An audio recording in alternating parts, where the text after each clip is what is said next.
Padre Celestial, tu pueblo se haya reunido al comenzar las horas de tu santo sábado para tributarte la honra, la gloria y la alabanza que tú te mereces como nuestro Dios, como nuestro gran Creador. Te pedimos, Señor, que al abrir tu santo libro, tu Santo Espíritu acompañe a tu pueblo. Acompaña especialmente a las visitas en nuestro medio, que puedan comprender el mensaje, recibirlo en el corazón y tomar la decisión de obedecer lo que tú nos enseñas. Gracias te damos por la promesa de tu compañía. Reclamamos esa promesa en el precioso nombre que sobre todo nombre, el nombre de Cristo Jesús. Amén. La Iglesia Adventista del Séptimo Día tiene un concepto de eventos finales muy diferente que todas las demás iglesias. Hay muchas diferencias entre la escatología adventista. Escatología significa los eventos finales que concibe la Iglesia Adventista y los conceptos que tienen otras iglesias. Esta noche, para comenzar, voy a compartir una de esas divergencias entre la Iglesia Adventista y la mayoría de las iglesias, por lo menos las iglesias carismáticas, las iglesias pentecostales evangélicas.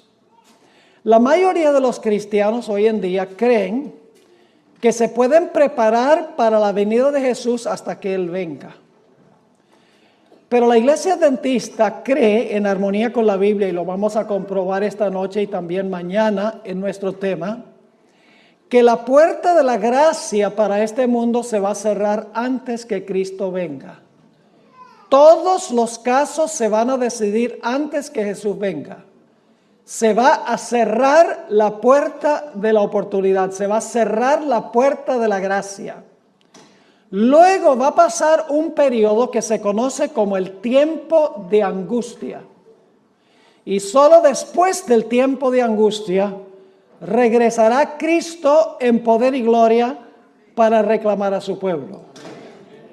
Es decir, la Iglesia Adventista, en armonía con la Biblia, enseña que si no estamos listos para cuando se cierre la puerta de la gracia, no vamos a estar listos para la segunda venida de Jesús. Ahora ustedes dirán, pastor, ¿a dónde enseña la Biblia este concepto? Antes de compartir 11 ejemplos de la Biblia, de los cuales vamos a estudiar algunos esta noche y algunos mañana, permítame mencionar que en todas las historias que vamos a examinar hay varios comunes denominadores, es decir, elementos que tienen estas historias en común. En primer lugar, en cada una de las historias hay un remanente fiel. En cada una de estas historias hay enemigos del remanente fiel. En cada una de estas historias hay un tiempo de angustia para el remanente fiel porque los enemigos quieren acabar con ellos, los aborrecen. En cada una de las historias encontramos que la fe de los fieles de Dios es severamente probada en el tiempo de angustia.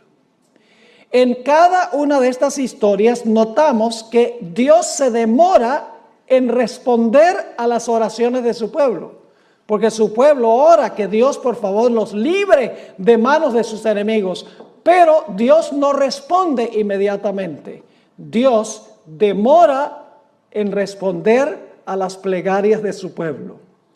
Y el último punto que tienen todas estas historias en común es que finalmente Dios interviene después de la demora para librar a su pueblo. Repito nuevamente los elementos que tienen en común estas historias. Número 1, un remanente fiel. Número 2, un enemigo o enemigos del remanente. Número 3, por la enemistad de los enemigos, el pueblo de Dios pasa por un terrible tiempo de angustia. Su fe es severamente probada. Dios no responde inmediatamente, demora en responder a las plegarias de su pueblo para que Dios los libre. Pero finalmente Dios interviene y libra a su pueblo del tiempo de angustia o la crisis por la cual estamos pasando. Ahora, la historia que ilustra mejor que cualquier otra historia este proceso que acabo de describir es una historia que encontramos muy temprano en la Biblia. Es una historia que encontramos en el libro de Génesis. Ahora, no voy a contar toda la historia porque no es posible cubrir todos los detalles. Tengo una presentación de 1 hora nada más sobre este punto específico, pero les voy a cubrir los puntos principales. Ustedes recuerdan que antes del diluvio Dios llamó a Noé para que predicara un mensaje al mundo antediluviano. Su mensaje dividió al mundo en 2 grupos. Los que aceptaron el mensaje, que fueron todos los miembros de su familia, y los que rechazaron su mensaje. Es decir, la predicación de Noé dividió a la raza humana en 2 grupos, los salvos y los perdidos. Cuando Noé terminó de predicar su mensaje, después de 120 años, algo extraordinario sucedió. Se encuentra descrito en Génesis 7 y el versículo 16. Génesis 7 y el versículo 16. Dice allí, ¿qué sucedió cuando Noé terminó su predicación? Hablando de los animales que vinieron al arca, dice, y los que vinieron, macho y hembra de toda carne vinieron, como le había mandado Dios, y Jehová le cerró la puerta. ¿Qué hizo Jehová?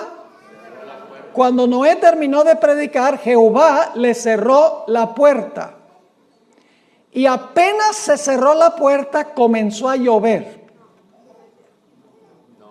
No, eso no lo dice la Biblia.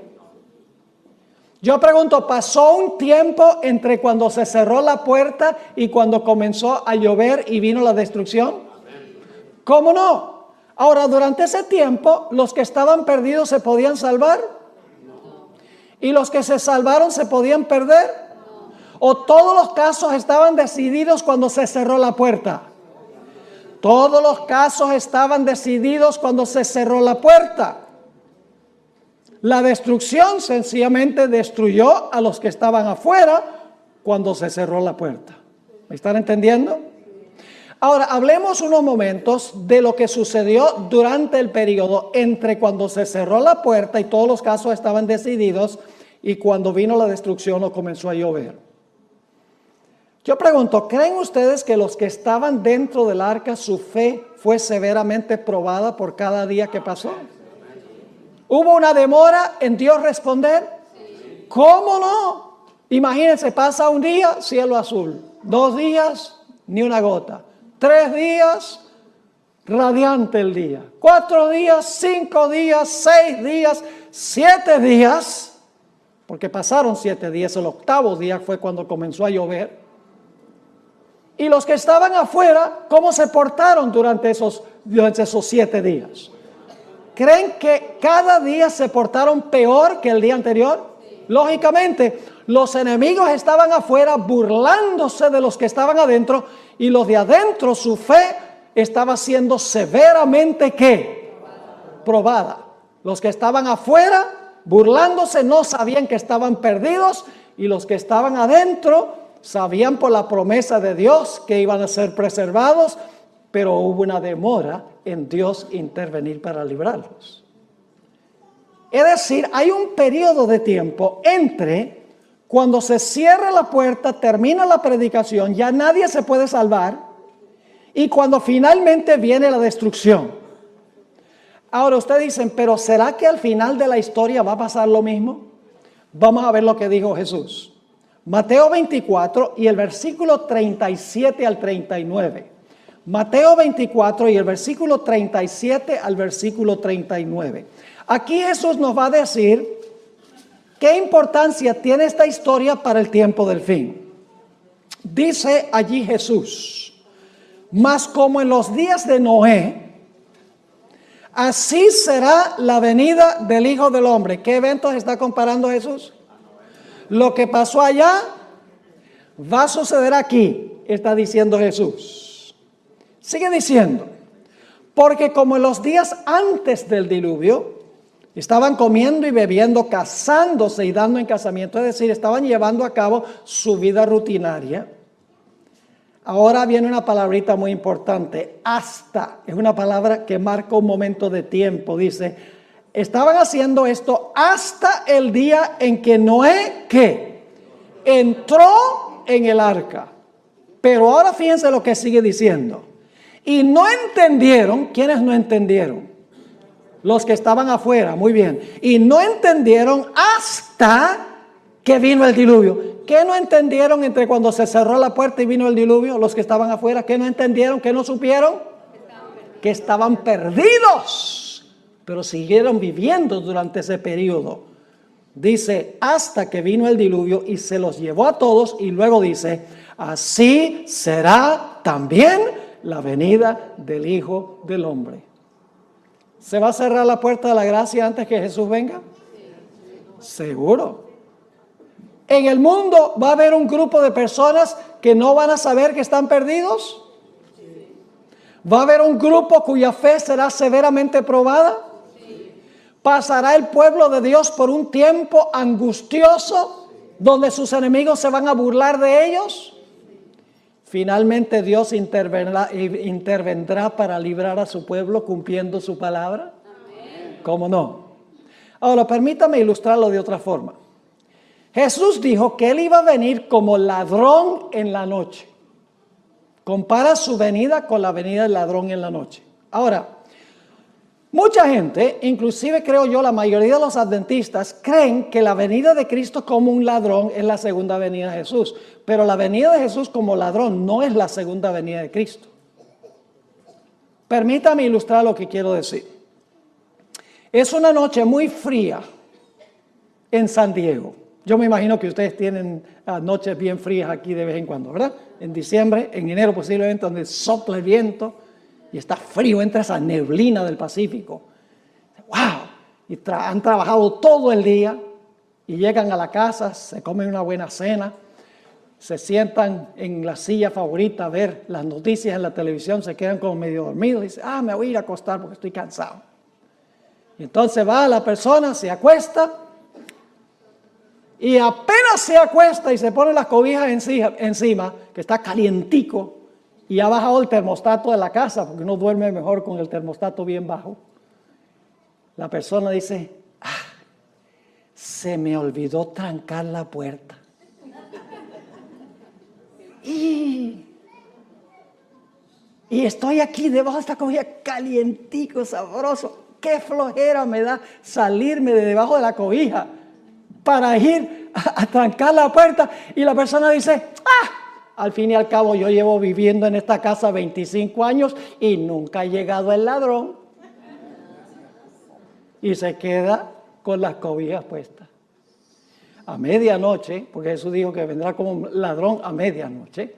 A medianoche, a que no adivinan quién llega. El ladrón llega, exactamente. Y el que está en la casa está ¿qué? Durmiendo. No sabe que el ladrón ha venido. Y el ladrón entra a la casa y se roba la cámara de video, se roba el celular, se roba el dinero que consigue, mejor dicho, se roba todo lo que tiene valor y se va. Los que están adentro de la casa no saben que el ladrón ha venido. ¿Cuándo descubren los que están en la casa que el ladrón hizo una visita? Cuando se despiertan por la mañana, pero ya para ese momento es demasiado tarde. Cuando Jesús dice que Él va a venir como ladrón, lo que está diciendo es que Él va a cerrar la puerta de la gracia, y si no estamos velando, si no estamos listos, seremos tomados por sorpresa, y solamente cuando Cristo venga nos daremos cuenta que estamos perdidos. ¿Me están entendiendo lo que estoy diciendo? Y ahora escuchen bien lo que voy a decir. Muy importante. Tenemos un momento en la historia de este mundo cuando se va a cerrar la puerta de la gracia para todos los seres humanos.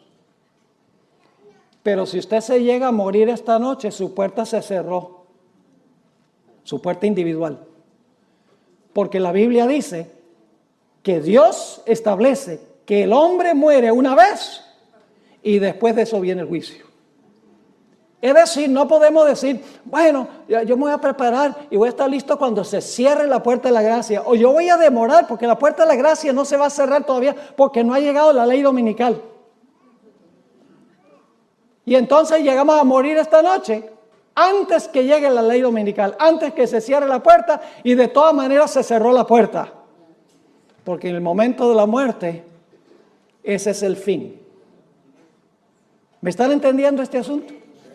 Ahora vamos a repasar. En los días de Noé, ¿hubo un remanente fiel? ¿Quién? Noé y su familia. ¿Había enemigos de ellos? ¿Quiénes? Los que estaban afuera. ¿Pasaron por un tiempo de angustia? ¿Los que estaban adentro? ¿Cómo no? ¿Su fe fue probada? Sí. ¿Hubo una demora en Dios librarlos de sus enemigos?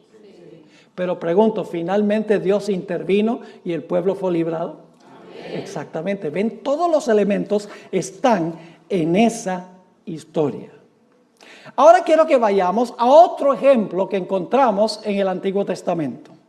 Vamos a Daniel, el capítulo 12 y el versículo 1. Ya que tenemos el patrón, ya que tenemos el modelo de cómo funciona esto con los comunes denominadores, ahora queremos examinar varias historias que nosotros encontramos en las Escrituras, además de la historia que usamos del diluvio y de la venida del ladrón.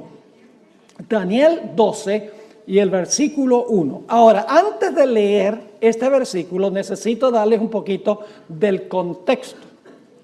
Si ustedes leen el capítulo anterior, el capítulo 11, los versículos 44 y 45, van a descubrir que se habla allí de un poder que se denomina el Rey del Norte. Ahora, no se confundan sobre quién es el Rey del Norte que viene a atacar al pueblo de Dios, porque dice que va a salir para destruir y aniquilar a muchos. Es decir, es un poder perseguidor que va a tratar de acabar con el pueblo de Dios. Ustedes pueden leerlo ahí en Daniel 11, 44 y 45. Ahora escuchen.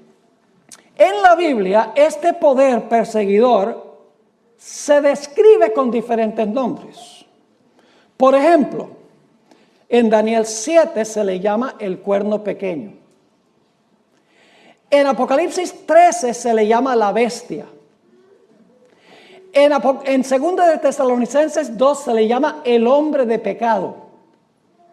En 2 de Tesalonicenses, en Mateo 24 se le llama la abominación asoladora. En Apocalipsis 17 este poder se le llama la ramera. Y en 1 de Juan, el capítulo 2, se le llama el anticristo. Todos esos nombres se aplican al mismo sistema. Son perspectivas distintas del mismo sistema. Así que el Rey del Norte es lo mismo que el cuerno pequeño o la bestia. La abominación asoladora, la ramera, el hombre de pecado. Todos son nombres que describen el último poder que va a perseguir y oprimir al pueblo de Dios. Y ya hemos estudiado en cuanto al cuerno pequeño y la bestia. Y hemos visto que el cuerno pequeño y la bestia representan ¿qué poder? Representan el papado. Exactamente. Lo cubrimos en detalle examinando estas profecías matemáticamente. Así que viene el Rey del Norte, el enemigo final del pueblo de Dios. Y los versículos 44 y 45 del capítulo 11 dice que va a salir para destruir y aniquilar al pueblo de Dios. Pero cuando está a punto de hacerlo, tenemos lo que se describe en Daniel 12 y el versículo 1. Dice allí, en aquel tiempo, es decir, cuando el Rey del Norte sale para destruir al pueblo de Dios, se levantará Miguel. ¿Qué va a pasar cuando el pueblo de Dios esté siendo perseguido finalmente? ¿Qué va a pasar? ¿Se va a levantar quién? Miguel. Se va a levantar Miguel. Ahora, ¿quién es Miguel?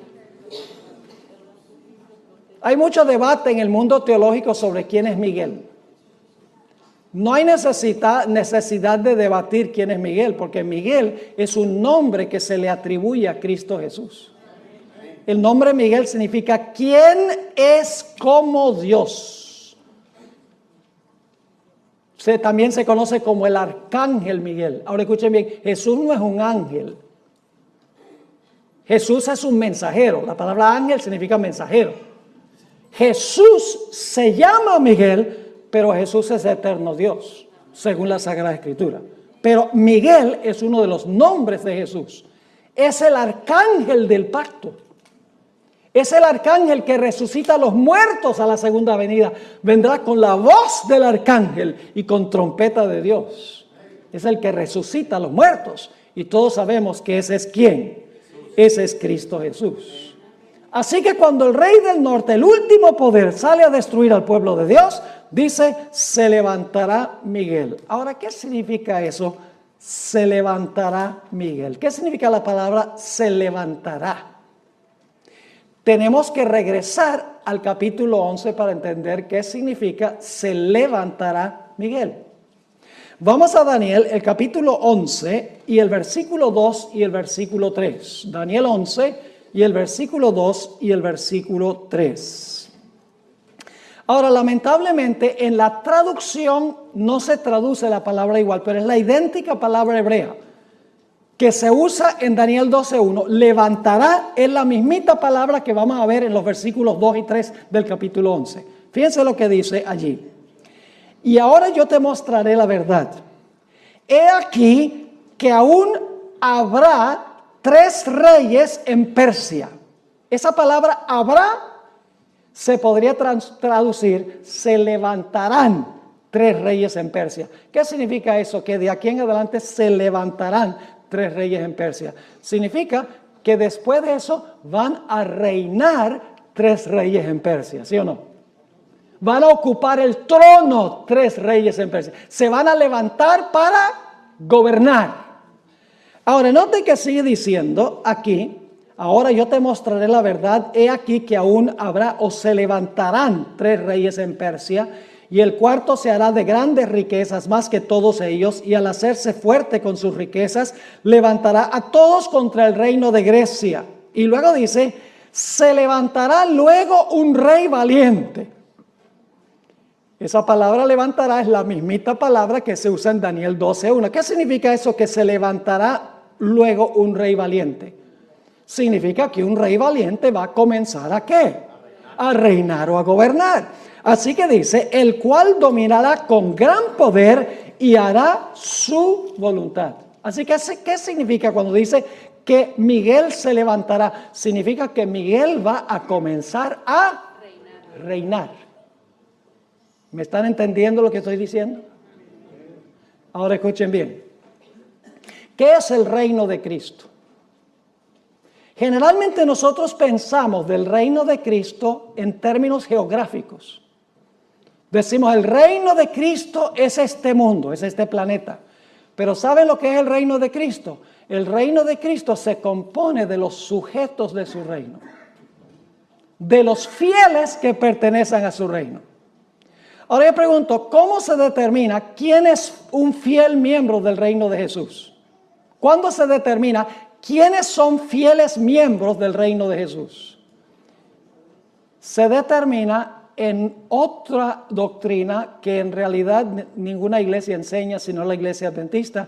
Se determina en el juicio investigador antes de la segunda venida de Jesús. Antes que Jesús venga, se van a investigar los casos de todos los que profesaron el nombre de Jesús. Todos los que dijeron seguir a Jesús, se van a examinar sus casos para ver si su profesión es genuina o no. Y usted dice, ¿por qué se va a hacer eso? Bueno, déjenme preguntarles, ¿en la iglesia hay trigo y cizaña? ¿Sí? ¿La cizaña se parece al trigo? ¿Las cizañas son personas que profesan servir a Jesús? Entonces, ¿en algún momento hay que distinguir entre el trigo y la cizaña? ¿En la iglesia hay vírgenes sabias y vírgenes fatuas? ¿Las fatuas también profesan seguir a Jesús? Sí. Tienen lámparas y las lámparas tienen aunque sea un poquito de aceite. Lo que no tienen es aceite extra. Yo pregunto, ¿en la iglesia hay buenos peces y malos peces? Sí. Jesús usó la parábola de la pesca.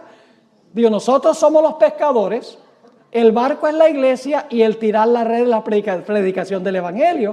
Y cuando usted tira la red, usted pesca solo pececitos buenos. No. En la iglesia hay peces buenos y peces malos. ¿Hay que hacer alguna separación? Yo no les voy a contar la historia, pero cuando yo crecí en Venezuela, íbamos a una isla que se llama Margarita, en vacación, nosotros la familia, y nos gustaba ir a una playa que se llamaba El Tirano, a donde entraban los pescadores tempranito por la mañana. ¿Y sabe qué hacían? Llegaban a la playa con las redes, y las redes tenían toda clase de animal marino. Tenían tiburones pequeños, estrellas de mar, tenían pulpos, tenían un pez así con una cabeza bien grande, con un cuerpo así delgadito, le dicen sapo allá, que tenía unas púas así venenosas, era como un bagre. Y los pescadores se sentaban en la orilla y tenían una canasta para los peces buenos y otra canasta para los peces malos, o por los animales marinos malos. Había que hacer una obra ¿de qué? De separación. La red del evangelio reúne peces buenos y peces malos, pero en el juicio Cristo examina para ver quién es quién. Yo pregunto, ¿en la iglesia hay personas que tienen apariencia de piedad, pero en realidad no tienen el poder de la piedad? Lo dice el apóstol Pablo. Yo pregunto, ¿inclusive hay ministros que se disfrazan como ministros de justicia? El apóstol Pablo lo dice. Yo pregunto, hay personas inclusive que dicen Señor, Señor, y echan demonios, y dan profecías, y hacen milagros, que Jesús va a decir, yo no los conozco a ustedes, apartados de mí, obradores de maldad. ¿Entienden por qué Cristo tiene que hacer una obra de separación antes de la segunda venida? Él tiene que demostrar quiénes son súbditos de su reino antes de regresar. Y cuando haya mostrado en el juicio quiénes en verdad son miembros de su reino está completo y se cierra la puerta de la gracia. Así que el levantarse de Miguel, que se menciona aquí, sencillamente significa que Jesús ha terminado su obra de juicio en el santuario celestial. Todos los casos están decididos para vida o para muerte. Y ahora Jesús se va a levantar para reinar sobre su reino, porque su reino, sus súbditos están ¿qué? Completos. Pero yo pregunto, ¿los súbditos de Jesús van a pasar por un tiempo de angustia aún cuando se cierre la puerta? Vamos otra vez a Daniel 12:1 para que ustedes vean. Dice, en aquel tiempo se levantará Miguel porque su reino está completo. Se ha mostrado quiénes son los súbditos de su reino en el juicio. Dice, el gran príncipe que está de parte de los hijos de tu pueblo, es decir, es el defensor de su pueblo. ¿Y qué va a suceder? Después que se levanta, después que se cierra la puerta, que Cristo comienza a reinar, ¿qué va a suceder? Dice, y será tiempo de angustia. ¿Va a pasar el pueblo de Dios por el tiempo de angustia? ¿Sí o no? Según este texto, el pueblo de Dios va a pasar por el tiempo de angustia. ¿Qué enseñan hoy las iglesias evangélicas? Enseña que cuando Cristo venga en el rapto, se va a llevar a todos los fieles al cielo. Y aquí van a quedar nada más los judíos para sufrir, como si no han sufrido suficiente ya. Para ellos, el pueblo de Dios no va a pasar por el tiempo de angustia, y por lo tanto, cuando se encuentren en el tiempo de angustia, no van a tener la fe necesaria para pasar por ese periodo. Porque si usted no cree que va a pasar por un tiempo de angustia, usted no se va a preparar. Por ejemplo, si el servicio climático le dijera a usted que va a haber un huracán en la Florida, ¿usted se prepara en San Diego? No, pues no va a pasar en San Diego. ¿Me están entendiendo lo que estoy diciendo?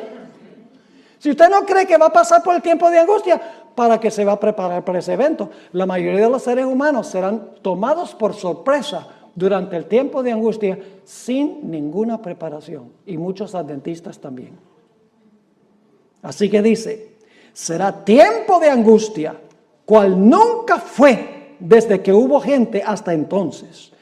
Pero aquí viene la buena nueva. Sí, el pueblo de Dios va a pasar por el tiempo de angustia, pero Cristo se va a levantar para defender a su reino. Porque dice, pero en aquel tiempo será que libertado tu pueblo, todos los que se hallen escritos, ¿dónde? Todos los que se hallen escritos en el libro. ¿Cuándo fue que fueron confirmados en el libro? ¿Cuándo fueron confirmados en el libro, creen ustedes? Durante el juicio. Eso demuestra que hubo un juicio. Y se confirmó su nombre en el libro de la vida. Y usted dice, pastor, ¿se confirmó? Sí, porque cuando nosotros recibimos a Cristo Jesús como Salvador personal, cuando profesamos a Jesús, Jesús anota nuestro nombre en el libro de la vida. En ese momento Jesús no se pone a mirar si la profesión es genuina o no. Sencillamente acepta nuestra palabra, de que vamos a seguir a Jesús, vamos a ser siervos de Jesús. Jesús anota el nombre en el libro de la vida. En el juicio se examina la vida de la persona para ver si su profesión es genuina o no. Yo pregunto, una vez que una persona ha sido perdonada, ¿se le puede revocar el perdón? ¿Una persona puede ser salva y luego perder la salvación? Las iglesias, muchas iglesias protestantes dicen, no, una vez salvo, siempre salvo. La Biblia no enseña eso. ¿Te recuerda la parábola de los dos deudores? Parábola interesante esta de los dos deudores. Había un hombre que debía 10,000 talentos, una suma que era imposible pagar.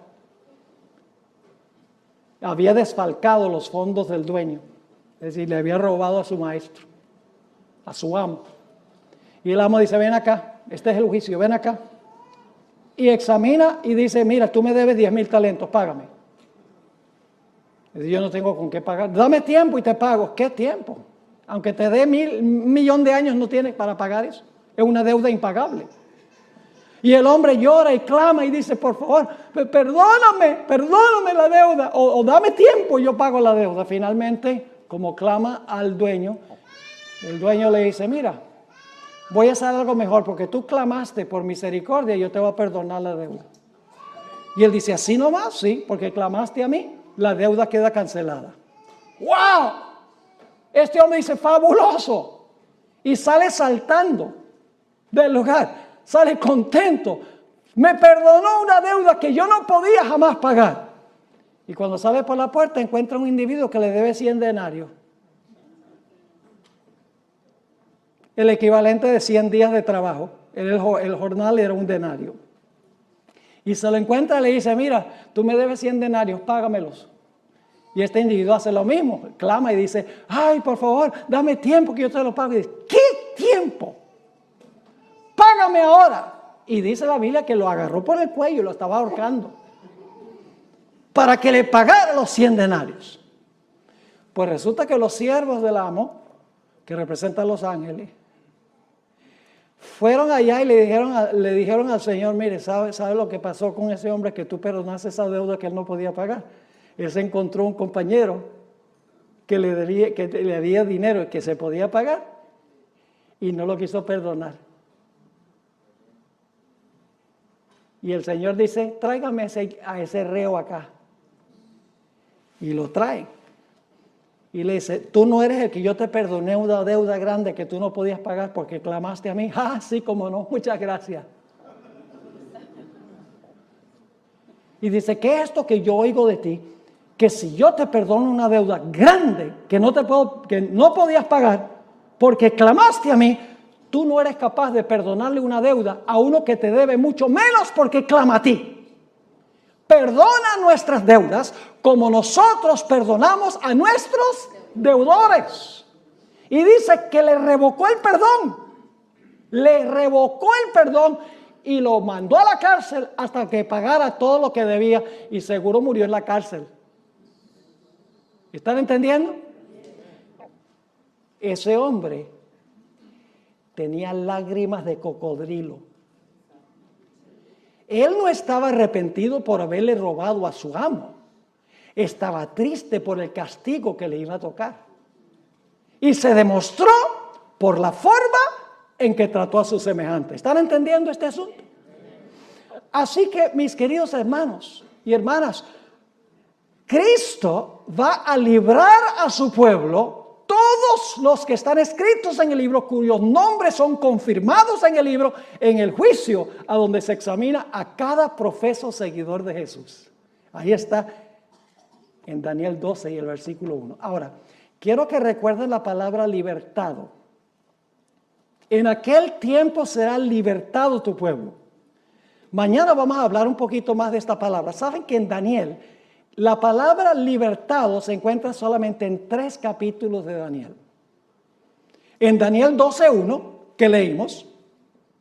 En Daniel 3, los jóvenes que fueron echados al horno de fuego. Y en Daniel 6, cuando Daniel fue echado al foso de los leones. Los únicos lugares en el libro de Daniel a donde se usa la palabra librado o librar. Entonces debe haber una conexión entre Daniel 12:1 y Daniel 3 y Daniel 6. ¿Están conmigo hasta ahora? Ahora vamos a otra historia de la Biblia. Recuerden nuevamente los elementos comunes. Un remanente que fiel. Enemigos. Un tiempo de angustia. La fe del fiel Hijo de Dios es probada. Dios se demora en responder la plegaria de su siervo y finalmente su siervo es librado. Ahora vamos a estudiar la vida de Jacob, porque ustedes saben que esto se llama el tiempo de angustia de Jacob. Pues si se llama el tiempo de angustia de Jacob, ¿a dónde tenemos que ir para entender el tiempo de angustia de Jacob? Pues sería bueno ir a la historia de Jacob, si es el tiempo de angustia de Jacob. La historia de la angustia de Jacob se encuentra en Génesis 32. Vayan conmigo a Génesis 32 y les voy a compartir algunos detalles. Por la premura del tiempo no podemos cubrir toda la historia, pero les voy a dar los puntales, los puntos más importantes. En esta historia, Jacob estaba regresando a su hogar después de 20 años de ausencia por haber engañado a su padre y robado la primogenitura a su hermano. Cuando se está acercando a su hogar perdido por causa de su pecado, escucha que su hermano Esaú, a quien le robó la primogenitura, está viniendo contra él con 400 hombres armados hasta los dientes, con el fin de destruir a Jacob y a su familia por lo que Jacob había hecho 20 años antes. Jacob temía que su pecado había sido tan grande que Dios no le podía garantizar protección, que su pecado era tan inmenso ante la vista de Dios que Dios no iba a poder cumplir su pacto para con él y protegerlo de la ira de su hermano. Y por lo tanto nos dice la historia que Jacob fue a la orilla del arroyo de Jaboc y allí vació su corazón en oración a Dios. Pidió a Dios 2 cosas. 1, dame la seguridad del perdón. Dame la seguridad de que tú me aceptas, de que mi pecado ha sido perdonado. Y luego dice, con esa certeza, dame la seguridad que tú vas a protegerme de la enemistad de mi hermano que viene con los 400 hombres con la intención de destruirme junto con mi familia. Vamos a leer la historia como se encuentra en Génesis 32, 9 al 11. Aquí se describe la oración de Jacob y aparece otra vez la palabra clave. Dice allí, y dijo Jacob, Dios de mi padre Abraham y Dios de mi padre Isaac, Jehová, que me dijiste, vuélvete a tu tierra y a tu parentela, y yo te haré bien. Y luego noten lo que dice Jacob. menor soy yo que todas las misericordias y que toda la verdad que has usado para con tu siervo. Jacob está diciendo, Señor, yo no soy digno de que tú me perdones ni de que tú me aceptes. Y luego sigue diciendo, pues con mi cayado pasé este Jordán y ahora estoy sobre 2 campamentos. Y luego, ¿cuál es la palabra del versículo 11? ¿De quién? De la enemistad del hermano. ¿Tiene Jacob un enemigo, sí o no? Sí. Él es el remanente fiel. Él tiene un enemigo. Está pasando por un tiempo severo de angustia, vaciando su oración a Dios para tener la certeza del perdón y la protección de Dios contra su enemigo. Sí. ¿Dios contesta la oración inmediatamente? No, eso lo vamos a ver en un momento, pero finalmente Dios interviene y lo libra de la ira de su hermano. Vamos a notar que cuando Jacob está a la orilla del arroyo Jaboc, de repente viene un individuo y empieza a luchar con él. Y él cree que es un enemigo y empieza a luchar con este misterioso personaje. Cuando estaba muy cerca de la mañana se dio cuenta que no estaba luchando con un mero ser humano, que estaba luchando con el ángel del pacto. Estaba luchando con Jesús. Lo vamos a ver en unos momentos. Estaba luchando con Jesús. Y cuando estaba por amanecer, Jacob le dice a este personaje, Señor, dame la seguridad del perdón. Dame la seguridad que me vas a proteger de la ira de mi hermano, que no vamos a perecer. Y el ángel le dice, suéltame, que amanece. Me voy. ¿Y qué hace Jacob? Jacob dice, nada de eso. Se aferró de él y dijo, no te soltaré hasta que me bendigas. Y luego otra vez el ángel dice, suéltame porque amanece. Jacob dice, no way. No te soltaré hasta que me des la certeza del perdón y que tú me vas a proteger de manos de mi enemigo. Y nos dice la historia que en ese lugar el ángel bendijo a Jacob. Y luego le cambió el nombre porque su carácter había cambiado. Dios le dijo, tu nombre no será más llamado suplantador. Jacob significa suplantador, alguien que procura robarle el puesto a otro. Sino que tu nombre será llamado Israel, porque has luchado con Dios y con los hombres y has prevalecido. Leamos la historia como se relata en Génesis 32, 24 al 30. Génesis 32 y el versículo 24. Así se quedó Jacob solo y luchó con él un varón hasta que rayaba el alba. Y cuando el varón vio que no podía con él, tocó en el sitio del encaje de su muslo y se descoyuntó el muslo de Jacob mientras que con él luchaba. Y dijo el personaje, déjame porque raya el alba.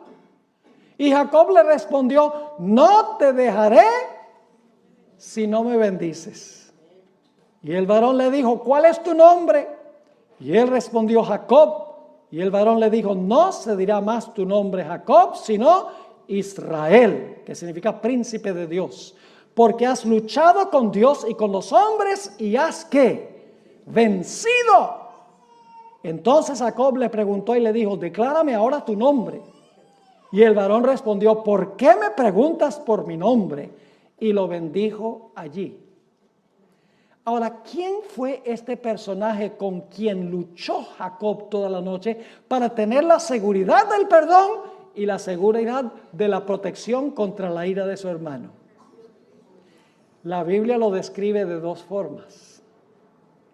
Noten el libro de Oseas, el capítulo 12 y el versículo 4, ¿con quién fue que luchó Jacob? Oseas 12 y el versículo 4. Interesante este texto, ¿verdad que sí? Dice, ¿venció a quién? ¿Jacob venció a quién? Venció al ángel y prevaleció. Lloró y le ¿qué? Y le rogó. En Betel le halló y allí habló con nosotros. ¿Con quién estaba luchando Jacob? Dice que estaba luchando con el ángel. Lloró y rogó al ángel, dice aquí. Y usted dice, entonces, ¿el que estaba luchando con Jacob era el ángel? Sí, era el personaje que en el Antiguo Testamento se le llama el ángel de Jehová. Jesús. Ahora vuelvo a decir que el ángel de Jehová no es un ángel, no es una criatura. El ángel de Jehová es Jesús. Y Jesús es eterno Dios. Pero en el Antiguo Testamento se le llama el ángel o el mensajero de Jehová. Y ustedes dicen, ¿cómo sabe que ese ángel en realidad era Jehová? Por el nombre que Jacob le puso al lugar. Nota en Génesis 32 y el versículo 30, el nombre que le dio Jacob a ese lugar. Dice en Génesis 32, 30, y llamó Jacob el nombre de aquel lugar, ¿qué cosa? Peniel. ¿Sabe lo que significa la palabra Peniel? Viene de dos palabras hebreas, pen y el. Significa rostro de Dios. ¿Cómo llamó Jacob el lugar donde luchó con el ángel? El rostro de Dios. ¿Por qué razón? Dice, porque dijo, vi a Dios cara a cara y fue, ¿cuál es la palabra clave ahí? Fue librada mi alma. ¿Están captando la perspectiva? Ahora yo pregunto, al final de la historia, ¿los enemigos del pueblo de Dios van a venir en contra de ellos? ¿Ustedes creen? ¿El pueblo de Dios va a clamar día y noche para que Dios los libre de manos de sus enemigos? ¿Su fe será severamente probada? Ciertamente que sí. El pueblo de Dios finalmente se la ha librado de la ira de la bestia, de su imagen y de la prueba sobre su marca. ¿Cómo no? Ahora queremos ir a otro ejemplo del Antiguo Testamento. El cautiverio de Israel en Babilonia. Permítanme mencionarles los elementos claves antes de leer el pasaje que se encuentra en Jeremías, el capítulo 30, y vamos a leer Jeremías 30 y empezando con el versículo 5. Escuchen bien el marco histórico. El remanente fiel en esta historia es el pueblo de Israel. El enemigo del pueblo de Israel en esta historia es Nabucodonosor y los babilonios, que llevaron al pueblo de Dios cautivo a Babilonia. El tiempo de angustia que pasó el pueblo fueron los 70 años que pasaron allí cautivos en Babilonia, bajo el mando de su enemigo Nabucodonosor y de los babilonios. Yo pregunto, ¿se demoró Dios en librarlos? Se demoró 70 años. Sí, fue un tiempo de agonía para el pueblo de Dios mientras estaban cautivos. ¿Cómo no? ¿Su fe fue severamente probada? Sí, pero finalmente Dios intervino y libró a su pueblo del cautiverio a Babilonia y al rey Nabucodonosor. Vamos a leer el pasaje como se encuentra en Jeremías 30 y el versículo 5. Porque así ha dicho Jehová. Hemos oído voz de temblor, de espanto y no de paz. Inquirid ahora y mirad si el varón da a luz. Sabemos que el varón no da a luz, pero estos dolores del pueblo son tan grandes que parecen dolores de una mujer en parto. Inquirid ahora y mirad si el varón da a luz, porque he visto que todo hombre tenía las manos sobre sus lomos, como mujer que está de parto, y se han vuelto pálidos todos los rostros. ¿Pueden captar la agonía y el sufrimiento que se describe aquí? El dolor que está pasando el pueblo de Dios porque están cautivos. Y luego dice en el versículo 7, cuán grande es aquel día, tanto que no hay otro semejante a él. ¿Recuerdan Daniel, el capítulo 12:1, donde dice que tiempo de angustia cual no se ha visto jamás? Aquí está la expresión, que no hay otro semejante a él. Y luego, ¿cómo se llama este tiempo? Tiempo de angustia, ¿para quién? Para Jacob. Ahora es el pueblo, porque en este tiempo Jacob estaba muerto. Jacob es un sinónimo del pueblo de Israel. Dice, tiempo de angustia para Jacob, pero ahora escuche la palabra clave otra vez. Pero de ella será librado. Gloria a Dios. ¿Están viendo en todas estas historias el tema clave? Mas será librado. En aquel día, dice Jehová de los ejércitos, yo quebraré su yugo de tu cuello, es decir, del enemigo. Voy a quebrar su yugo de tu cuello y romperé tus coyundas. Y extranjeros no lo volverán más a poner en servidumbre, sino que servirán a Jehová su Dios y a David su rey, a quien yo les levantaré. Eso no puede ser el David literal, porque David ya estaba muerto. Está hablando de quién va a reinar sobre su pueblo. No David, sino el hijo de David, que es ¿quién? Cristo Jesús. Vamos a notar otro panorama que da la Biblia. Mateo 24 y el versículo 21 y 22. Hermanos y hermanas, nosotros ni siquiera nos imaginamos cómo va a ser ese periodo. Nosotros ahora vivimos más o menos cómodos. Tenemos nuestra casita, tenemos 1 o 2 carros, tenemos algo de dinero en el banco, tenemos ropa, tenemos libertad para movilizarnos de un lado para otro, podemos reunirnos libremente en la iglesia. Todo eso va a llegar a su fin. El pueblo de Dios lo va a perder todo, lo vamos a ver en la próxima historia que voy a cubrir. Y el pueblo de Dios va a tener que huir y dejarlo todo. ¿Está usted dispuesto a dejarlo todo? Me hace pensar de algunos adventistas que dicen, pastor, a mí no me alcanza el dinero para diezmar. No me alcanza. Y yo les digo, mire, yo tengo una fórmula donde siempre les alcanza diezmar. Diezmen primero. Y cuando digo eso dicen, ay, pero si diezmo primero no me alcanza para pagar las cuentas. Entonces, usted por pagar las cuentas le va a robar a Dios. Y saben que muchos de esos mismos que dicen, no me alcanza el dinero para diezmar, dicen, pero el día que lo tenga que entregar todo por Cristo, lo entrego todo. ¿Y qué le hace usted pensar que si no está dispuesto a devolverle a Dios el 10%, de repente le va a devolver la vida?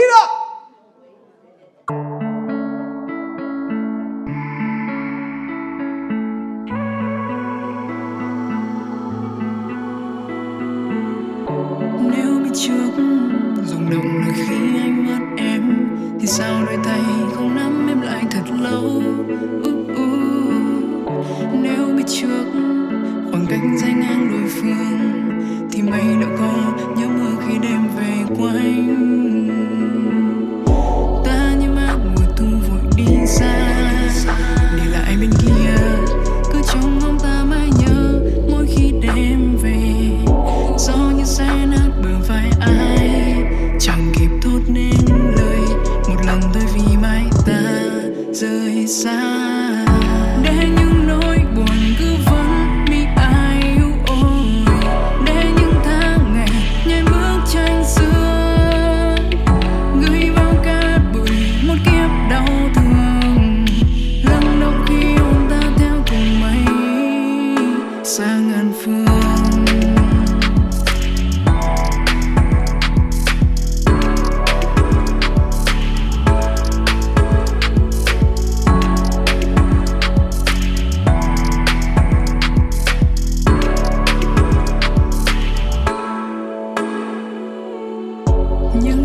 Giờ chỉ còn trong nỗi nhớ của anh người.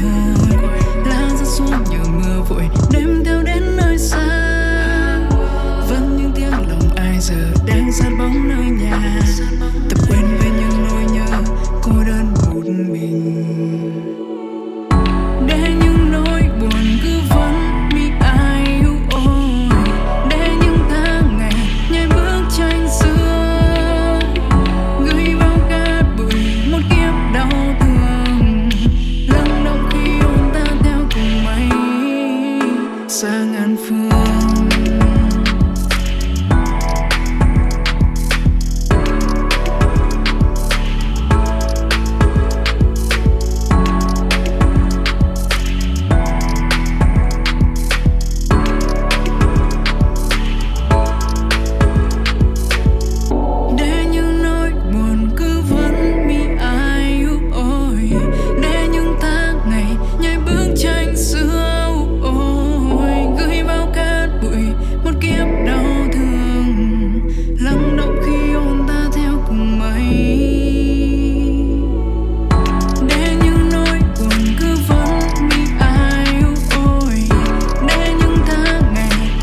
cuộc đời thật vui khi ta có nhau trong đời.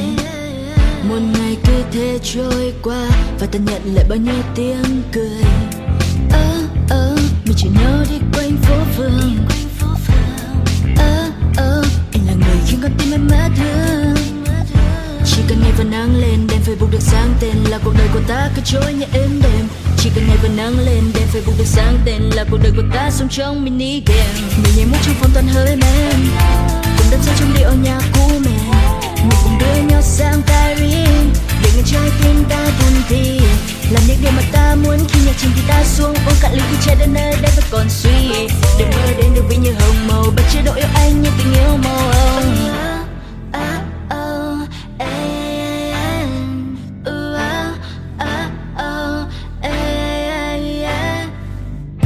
Anh như là con thuyền, em muốn được đắm chìm.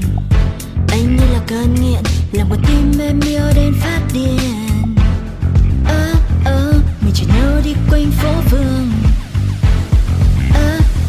Anh là người khiến con tim em mất thương. Chỉ cần ngày và nắng lên đèn Facebook được sáng tên là cuộc đời của ta cứ trôi như êm đềm. Chỉ cần ngày và nắng lên đèn Facebook được sáng tên là cuộc đời của ta sống trong mini game. Mình nhảy múa trong phòng toàn hơi men, cùng đắm say trong điệu nhạc cũ mềm. Mình cùng đưa nhau sang Paris để nghe trái tim ta thầm thì làm những điều mà ta muốn. Khi nhạc trình thì ta xuống uống cạn ly khi trái đến nơi đây vẫn còn suy. Để mơ đến được vì như hồng màu bất chế độ yêu anh như tình yêu màu. Yêu anh phát điên. Bất chế độ yêu anh như tình yêu màu hồng.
Hãy subscribe cho kênh Ghiền Mì Gõ để không bỏ lỡ